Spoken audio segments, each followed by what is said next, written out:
Welcome to all of you our spiritual study channel. If you want to enhance your life, then watch our spiritual videos. Today we came with another spiritual story of ancient Hindu scripture Upanishad.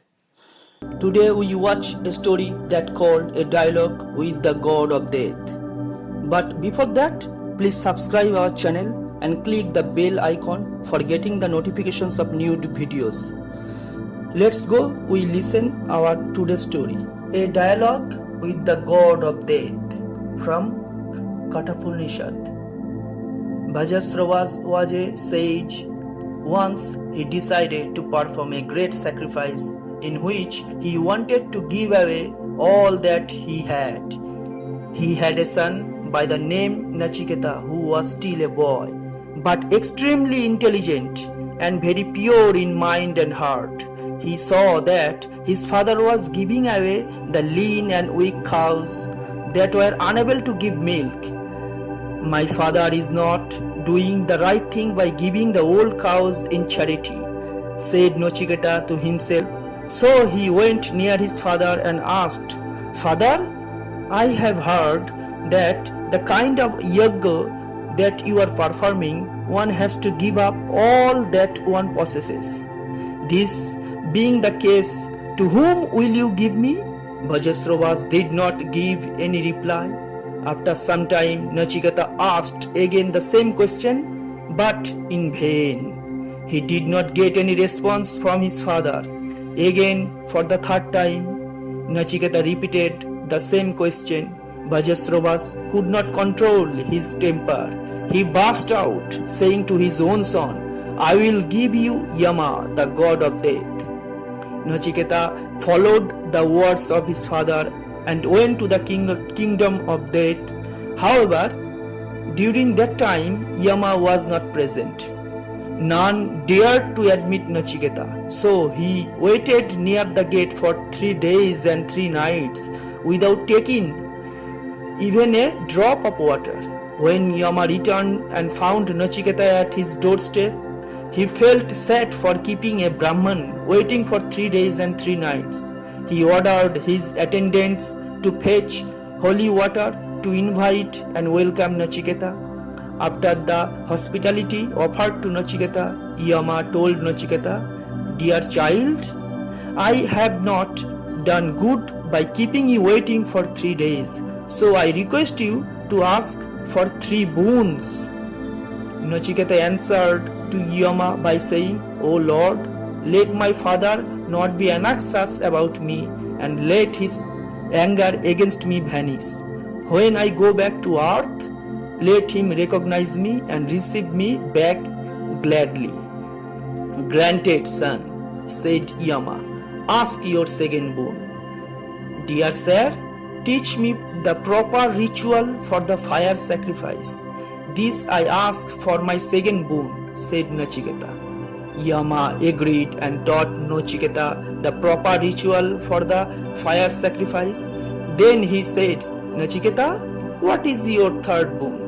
Nachiketa said, "Is there indeed a life beyond death?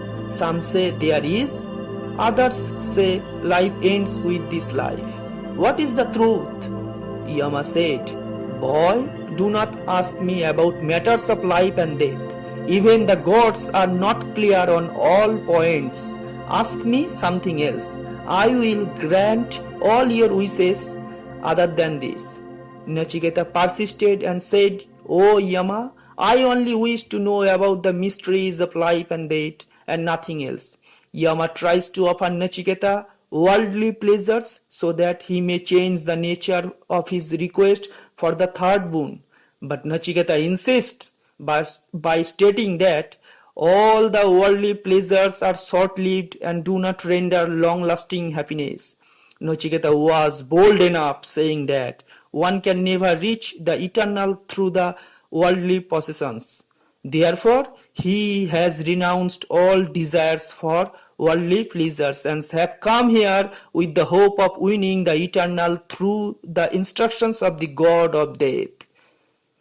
It was too difficult for Yama to change the mind of young Nachiketa, So finally, he agreed to tell Nachiketa about the mysteries of life and death with the following words. The self is immortal. It was not born, nor does it die. It did not come out of anything, neither did anything come out of it. Even if this body is destroyed, the soul is not destroyed. The one who thinks that he is the slayer and the one who thinks that he is slain, both are ignorant. For the self neither slays nor is it slain. Smaller than the smallest and larger than the largest, the self is living in all beings. The knowledge about it can neither be obtained by discussion, nor by brain power, nor even by much learning. It reveals itself to the deserving one.